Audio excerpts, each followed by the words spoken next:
Hi అండి, welcome to Manhas kitchen tip అండి. Today tip వచ్చేసి ఇవి రేషన్ రైస్ అండి. నిన్న తెచ్చినాం, బాగున్నాయండి, సన్నగానే ఉన్నాయి, మంచిగా ఉన్నాయి. అక్కడ రేషన్ షాప్ దగ్గరికి ఇంతకుముందు వెళ్తే షాప్ దగ్గర అసలు ఎవరు ఉండేవాళ్ళు కాదండి. అప్పుడు లావు బియ్యం ఇచ్చేటప్పుడు. ఇప్పుడైతే లేడీస్ లైన్ వేరు, జెంట్స్ లైన్ వేరు పెట్టి తీసుకెళ్తున్నాండి. కానీ ఒక్కరు కూడా ఈసారి రైస్ అయితే తీసుకెళ్ళకుండా లేరండి. పాప మా డీలర్ కూడా మంచి ఓపికతోనే ఇచ్చింది. అందరు ఇదే మాట్లాడుకుంటున్నారండి. సన్న బియ్యం చాలా బాగున్నాయి, అందరు వండుకుంటున్నట్టండి. ఈసారి అందరు ఇవే, డబ్బులు ఉన్నోళ్ళు లేనోళ్ళు బీదోళ్ళు మధ్యతరగతులను ఏం లేదండి. అక్కడ ఎవరు చూసినా జాబ్ చేసేవాళ్ళు అంత మంచిగా రిచ్ పీపుల్ వచ్చి తీసుకెళ్తురండి.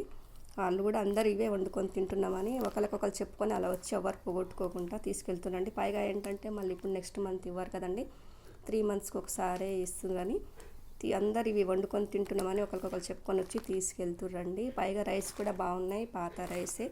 అందరు ఇవే వండుకొని తింటున్నారంటండి. అందరూ సీఎం రేవంత్ రెడ్డి సార్ గురించి చెప్పుకుంటారండి.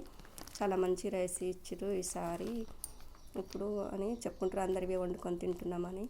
అయితే ఒకసారి సీఎం రేవంత్ రెడ్డి సార్కి థ్యాంక్ యూ అండి. Thank you so much CM Revanth Reddy sir. అందరి తరఫున మీ నా ఛానల్లో చెప్తున్నాం సార్. ఈరోజు టిప్ వచ్చేసి ఏంటంటే, కొంచెం మందికి ఇది వండుకోవడం తెలియక గంజి పట్టేస్తుంది అని చెప్తురండి. అలా ఏం లేదండి, వండుకునే విధానం మనకు తెలిస్తే ఏం కాదండి. అదే టిప్ అండి ఈరోజు. ఇప్పుడు ఈ రైస్ కుక్కర్లో వండుకునే వాళ్ళైతేనేమో ఎసరు తక్కువ వేసుకోవాలండి. అదే మన గ్యాస్ స్టవ్ మీద వంట చేసుకునే వాళ్ళైతేనేమో ఎసరు ఎక్కువ వేసి గంజి వార్చుకోవాలండి. అప్పుడైతే మనం రోజు వండుకునే మన రైస్ లాగానే ఉంటుందండి. ఇవి కూడా మనం జనరల్గా మనం డైలీ యూజ్ చేసుకుని వండుకునే సన్న బియ్యమేనండి. కాకపోతే ఇవి రా రైస్, డైరెక్ట్ రా రైస్ అండి. ఇప్పుడు మనం షాప్లో తెచ్చుకునే రైస్ ఏంటంటే వాళ్ళు స్టీమ్ చేసి స్టోర్ చేసి క్వింటా 5,000 నుంచి 6,000 వరకు అమ్ముతారండి. ఇవి అలా కాదు. రా రైస్ కావడం వల్ల మీకు మరీ అంత ఇబ్బందిగా వండుకోవడం రాదని అనుకుంటే కొన్ని రోజులు స్టోర్ చేసి అయితే వండుకోండి, కానీ పోగొట్టుకోకండి.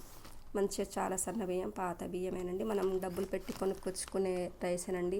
ఇప్పుడు ఎంత లేదన్నా క్వింట చాలా, అందరి ఇళ్ళల్లో ఈ ఒక్కరిద్దరు ఉంటారని ఏం లేదండి. కొన్ని కుటుంబాలు పెద్దవి కూడా ఉంటాయి. వాళ్ళకి ఎంత లేదన్నా నెలకు ఒక ½ క్వింటా అలా పట్టేస్తూనే ఉంటారు. ఎందుకంటే ఇప్పుడు మనీ మిగిలిన, ఇప్పుడు స్కూల్ ఓపెన్ టైం, స్కూల్ ఫీజులకు కానీ కాలేజ్ ఫీజులకు కానీ బుక్స్కి కానీ వాటికి వీటికి పనికి వస్తాయండి. తినొచ్చు, పర్వాలేదు, మంచిగానే ఉంది. కాకపోతే వండుకునే విధానం మంచిగా చూసుకొని వండుకుంటే ఏం కాదండి. పోగొట్టుకోకుండా అందరూ తెచ్చుకొని వండుకోండి. ఈ సన్న బియ్యమేనండి, చూడండి, రా రైస్. కాకపోతే రా రైస్ అంతే, అవి ఇవి వేరేం కాదండి. కొంచెం పాతగా అయితే ఇవి కూడా దానిలాగానే మంచిగా ఉంటాయి. ఓకేనండి, ఇదే today tip. Thank you so much CM Revanth Reddy sir.